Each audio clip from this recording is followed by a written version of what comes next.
Good afternoon all. My name's Gunn Folding. I work for Warwickshire County Council. I'm the Section Manager for Traffic Control Information Systems team. The reason thank you for allowing me to speak to yourself, because I'm going to ask for your help. That's the main reason for me to be here. And the document I'm going to talk about is the management of electronic traffic equipment, the code of practice. It needs to be updated. So to give you some background to it, the Road Liaison Group has requested the UK Lighting and Technology Board to review the current guidance document associated with Part D, lighting, and the management of electronic and traffic equipment within well-maintained highways. So Dave chairs the UK Lighting Board, and he's asked me to manage the rewrite of this document. So David, thank you very much for that. Okay. Not really. Okay, but to say that he's looking after Part D for the lighting side. Right. To rewrite this document, we're going to approach it on a stage-based to review the code of practice. I'm pleased to say about 3 years ago, I reviewed the code of practice for IHE for the traffic control document, and we set it up with a steering group and got them to assist with it. So what I'm planning to do is a similar approach to this.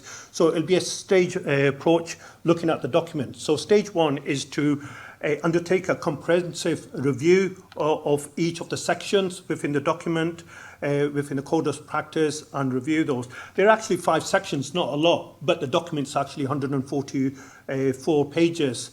Section 1 is on the introduction, why is it required. Section 2 is on policies and the provision of the service. Section 2 and 3 are basically on maintenance. One is reactive maintenance, one is proactive maintenance, and the 5th one is on procurement. So within all those sections, what we want to look at is determine what can be removed. It's not longer required because it was written 13 years ago. Some of the information in there is not relevant anymore. We talked about communication today, and updating of that communication, what we should be recommending on that base. What needs to be updated as well, again, on the communication, that same item sort of applies on that side. And what new technology is there? So there are a number of companies here that when it was written 13 years ago, that technology didn't exist, that tool didn't exist. What we want to do is make sure that that is now inclusive in this document. Stage 1, I'm pleased to has started. It's a very early stage to it. We're looking at through all the pages through it, what needs to be amended, what can be retained, and just make comments who will be leading on it. So this is where I'm hoping your names will come into it and assist in the publication of this document. So what we also want to do within the stage 1 is to look at the links that we can make to the manual of smarter streets, with its linked with TTF on that side, because there are good case studies that we now can showcase that were within this document that can go in there and deliver that. So it's much easier for people who are implementing new things could copy that. We just talked about DCIS, making sure that's inclusive in there, how to know where all our controllers are, and other assets as well. So initially it may start with controllers, but it can evolve to other assets on the highway that we are responsible for maintaining from highway authorities. So the timescale, this is only indicative at the present time. Stage 1, we're looking at the delivering within the next 3 months. Like I said, it has started, and look at that side.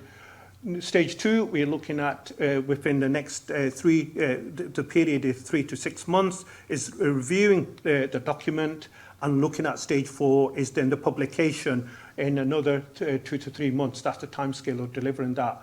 And hopefully in the spring of 2025 at the Transport Technology Forum is to feed back on that, on the production of that document. The reason we need to do it, really, local authorities do use this document, especially new people coming into the industry, what best practices are. So we need that. But the reason I'm asking for yourself, it is a significant piece of work. Like yourself, you're a local government officer, myself, try to allocate time to just do that on my own. It's not feasible. And really, the experience lies in front of me. You have got the knowledge, and we need to participate with it. Once it's produced, like I said, it will help local authorities to it. I'm pleased to say TTF are willing to support this work financially and with help with from individuals as well. So really, that's the reason I'm standing here. I need volunteers to assist with the delivery of updating this document from industry, local government, from consultancies, from that point of view. So, right, I didn't want to put a symbol here. I need your help, and there's no thing, such a thing as free lunch. You've had that already. So, but you will have a tea and coffee, hopefully after Chris has done his presentation from that side. So that's my email address if you want to volunteer and or let us know what you want to include in the new document. Do that. Steve George will be helping me to deliver this project. He'll be doing the project management to incorporate that. Anything else you should add? That sounds good to me. All the doors have been locked, so nobody leaves the room until we've volunteered. Yeah. So, no, seriously though, it's very important that we do get volunteers, because we're not going to be very happy if we do this work and then people come along and say, well, you've missed something and you've not done that right, because actually, as you just said, the expertise is here in the room to get it right, so please help us with that. We have time for maybe one or two very quick questions, if we have any questions for that. We don't. So, thank you very much, Gav. We do. No. We do, sorry, yeah. Keely. Yes. Thank you. I just wanted to check with you, is this going to link up with the new GSG electrical maintenance document that will be out soon? It could do. Why not? Because that's a document that's been adapted by the TSG group, which is led by a number of individuals in that. So yes, it should do. And at least, if not, it'll make a reference to that's where you look at for electrical testing and others. It will link up to code of practice. So what information stands out there, this should be a link. It shouldn't duplicate anything, right? But what we want to make sure it's doing it. Also, how we should publish it as well, we want to make sure that it can be easily updated. Rather than it being a hard copy, it could be an electronic document that we look at reviewing on an annual basis. So from that side, if that document is reviewed, we just make a link towards that one. Okay. Any other? Any volunteers as well? One final quick question there. From Mark? Better be a quick one, Mark. Mark Bladell. Gafford, just to share information that might be useful input for you, ARTSM produces a lot of guidance notes, many of which are about the appropriate use of equipment. Yeah. And within Topaz, for the standards for equipment, there are certainly informational annexes there. So please can we talk afterwards about where there may be content that you can already use? Yeah, of course. Again, the Section 5 looks at procurement. And that could be a good place to say that, when you're procuring something, what do you ask for? From the equipment point of view. Yeah, Mark. Thank you. Was that quick enough, Darren? Perfect. Thank you. Well, one more. Is that okay? Yeah, go on.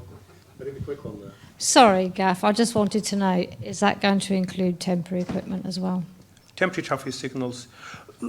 This is, if people think that needs to be inclusive, again, a new publication has been written on that. We can make a link to the temporary traffic signals. What we don't want to do is reinvent the wheel. We know good practice existed. That's now in there. That didn't exist there. So we can pinpoint it to that one. So we don't need to rewrite it. We just finger point to that document. Like I said, this document will be used for new people into industry or who are delivering new things that haven't done that. So it'll be a good way to learn from them. Okay. Thank you, Gafford. Okay, thank you very much. Thank you, Gafford.